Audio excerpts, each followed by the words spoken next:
God's own country.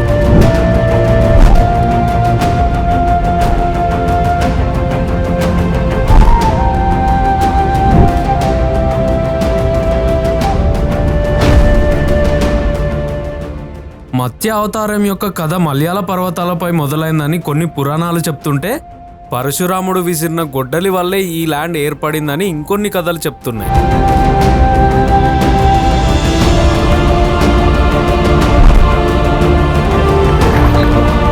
సరే, అప్పట్లో ఏం జరిగిందో నాకు తెలియదు, కానీ ఇప్పుడు మాత్రం ఇక్కడ హిందూ, ముస్లిమ్స్, క్రిస్టియన్స్ ఈక్వల్ ప్రపోర్షన్లో ఉండడం వల్ల నాకు నిజంగా ఇది గాడ్స్ ఓన్ కంట్రీ అని అనిపిస్తుంది.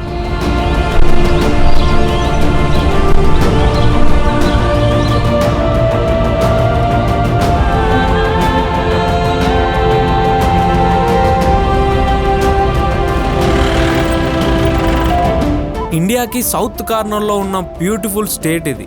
ఎక్కడ చూసినా greenery, peaceful beaches, wow feeling తెప్పించే హిల్ స్టేషన్స్, దానికి తోడు ఇక్కడ బ్యాక్ వాటర్స్లో బోటింగ్ చేస్తుంటే వి అచీవ్డ్ సంథింగ్ రా అనిపిస్తుంది.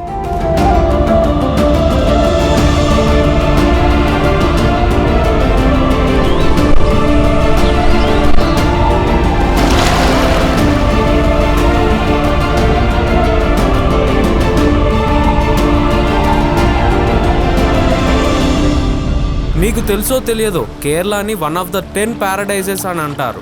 మరి నేనైతే ఆ స్వర్గాన్ని చూసానబ్బా. అలపి బ్యాక్ వాటర్స్ నైతే వెనైస్ ఆఫ్ ఈస్ట్ అని అంటారు, కానీ నాకు మాత్రం వెనైస్ నై Alleppey of west అనాలనిపించింది.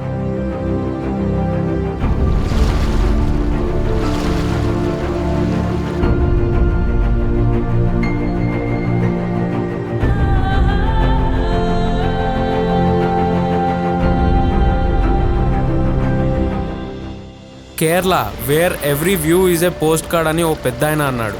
It's an exact statement to describe Kerala.